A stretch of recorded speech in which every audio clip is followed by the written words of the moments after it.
네, 안녕하세요. 아는 내과 TV의 내과 전문의 유대현입니다. 구독자가 드디어 이제 10,000명을 돌파했는데, 제가 이렇게 부족함에도 불구하고 이렇게 많은 관심 가져주시고, 제가 이렇게 이제 이 자리까지 올 수 있도록 도와주신 여러 구독자분들께 감사의 마음을 전달드리고자, 최근에 이제 코로나 상황에서 가장 많이 이제 궁금해하시는 부분들을 제가 좀 정리를 해봤어요. 그래서 그 부분에 대해서 함께 한번 나눠보는 시간을 가져보면 좋을 것 같습니다. 일단 제일 많이 받는 질문 이제 넘버 원인데, 코로나 완치자인데 3일 만에 새로운 확진자를 만나면 다시 또 코로나 걸릴 수 있나요? 라는 이제 질문을 많이 하세요. 이제 굳이 3일이 아니더라도 일주일 혹은 뭐 2주, 3주, 그럼 언제까지 이렇게 내가 안전한지에 대해서 궁금해하시는 분들이 계시는데, 이 부분에 대해서 명확하게 이제 얘기해주는 나라는 없는데, 단 이제 호주 같은 데에서는 4주 이내라면, 확진되고 나서 4주 이내라면 굳이 새로운 사람을 만나더라도 코로나 검사를 다시 받을 필요는 없겠다. 증상이 있더라도 그건 코로나가 아닐 가능성이 크다. 코로나 염두에 두지 말아라. 라고 얘기를 하고 있습니다. 하지만 이제 4주가 지났다. 그리고 나서 증상이 다시 코로나 관련돼서 뭐 호흡 곤란이라든지 기침, 인후통, 발열 이런 게 발생을 했다면 검사를 해서 양성이라면 격리를 추가적으로 해라. 라고 얘기를 하고 있고요. 그리고 여기 보시면 만약에 밀접 접촉자를 했다라고 한다면 그에 맞게끔 다시 또 검사를 받고 검사에서 양성이 나오면 격리를 해라라고 나와 있어서 호주의 퀸즐랜드는 4주, 이 4주가 중요하다는 거죠. 그래서 제가 답변 남길 때 4주를 계속해서 말씀드리는 이유가 적어도 이제 4주는 지나야 뭐 그럴 가능성이 있다라고 하는데 지금 호주 정부에서 운영하는 기관에서는 4주는 좀 짧다. 여기서는 그래도 8주, 2달까지는 봐야 된다라고 하는데 뭐 일부 주에서 4주까지 하는 거는 우리들도 알고 있는데 뭐 그 주에 맞게끔 해라라고 하는데 호주의 공식적인 입장은 8주까지는 안전하다라고 얘기를 하고 있습니다.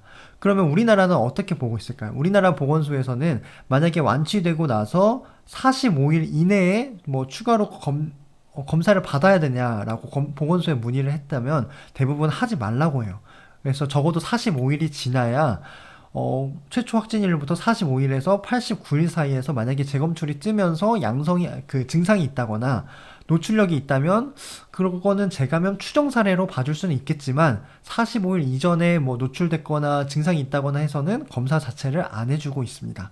그렇기 때문에 여러분들께서는 4주 이후에는 감염될 수 있겠지만 그 확률이 매우 희박해서 우리나라 같은 경우는 45일 이내에 발생한 뭐 추가적인 증상이라든지 노출력에 대해서는 재감염 사례로 인정하고 있지 않고 검사도 안 해주고 있다는 것을 알고 계시면 되겠고, 그것에 대한 근거는 우리나라에서 이제 재감염 사례를 조사했더니 재감염까지 걸리는 평균 기간이 120일 정도였고요. 덴마크에서 이제 재감염 사례를 조사를 했었는데 20일에서 60일 사이에 재감염되는 비율이 전체 이제 한 100만 명 대상으로 연구를 했었는데 0.1%만 이제 확인이 됐었고, 그 중에서 뭐 같은 바이러스로 걸리는 비율이 여기 0.1에서 15% 중에서 또 여기서 19%니까 0.000 몇 프로 정도로 아주 드물게 발생할 수 있다. 대부분은 다른 바이러스로 감염된다. 뭐 델타에서 오미크론, 뭐 오미크론에서 뭐 스텔스 오미크론 이렇게 감염되는데 그 비율도 많지는 않겠다. 이 많지는 않겠다의 기준은 20일에서 60일 사이라는 거예요. 그래서 재감염까지 걸리는 시간은 최소한 90일은 지나야 이렇게 영국처럼 많은 재감염 사례가 발생을 한다는 거고, 영국에서 발표한 자료 보니까 60일에서 89일을 조사를 해보니까 90일 이상이 지났을 때 재감염되는 비율이 20분의 1로 뚝 떨어졌고, 여기 보시면 20일에서 59일 사이에 되는 재감염 사례의 비율은 40분의 1로 더 떨어졌어요. 그러니까 90일은 지나야 이제 조금 늘어난다는 건데, 만약에 불안하시다 그러면 45일은 지나야 재감염 가능성이 있겠다라고 우리나라에서는 생각하시면 되겠습니다. 다음 두 번째 질문은 가족이 모두가 확진됐어요. 근데 일단 내가 제일 먼저 걸렸고 뒤이어 가족이 걸렸는데 나는 가족들이랑 같이 살 건데 나 완치자인데 굳이 마스크 써야 되나요? 식사를 따로 해야 되나요? 라고 이제 질문하시는 분들이 계세요. 그래서 제가 드릴 수 있는 답은 아닙니다. 일단 4주가 재감염이 지나는 그 기간은 4주가 지나야 가능하고 우리나라는 45주로 주고 있어요.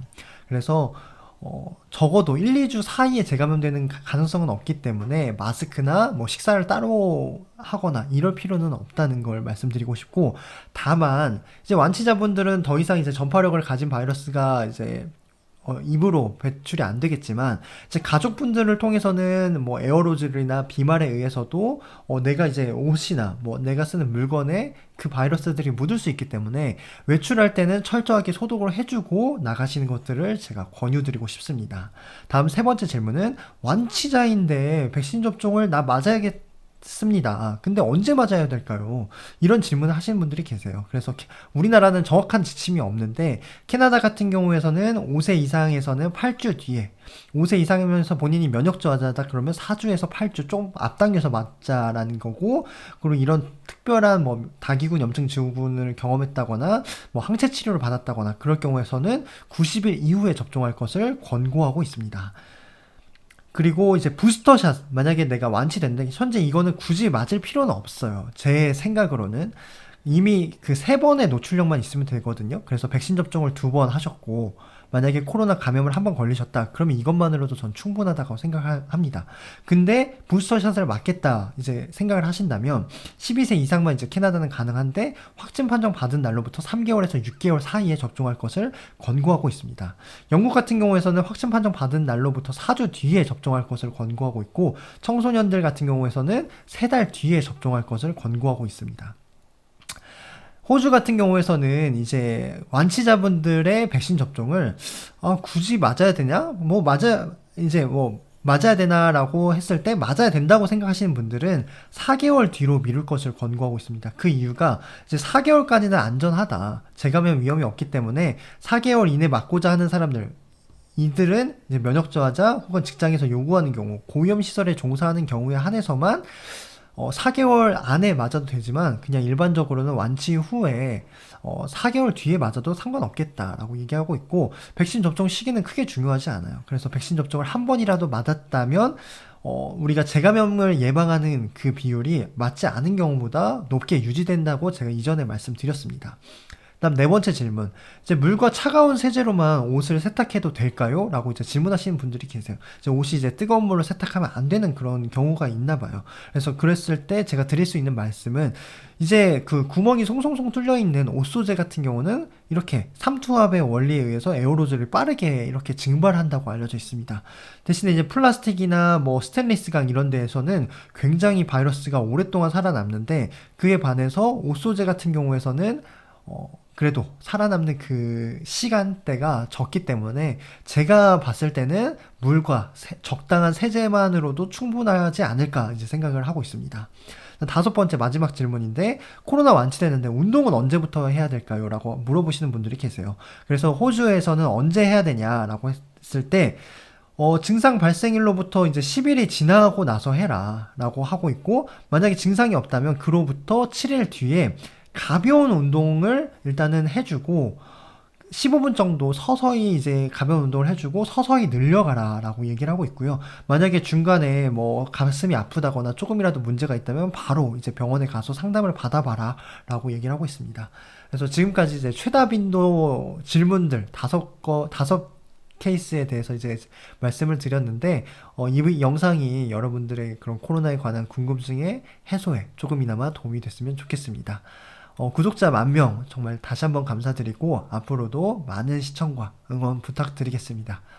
감사합니다.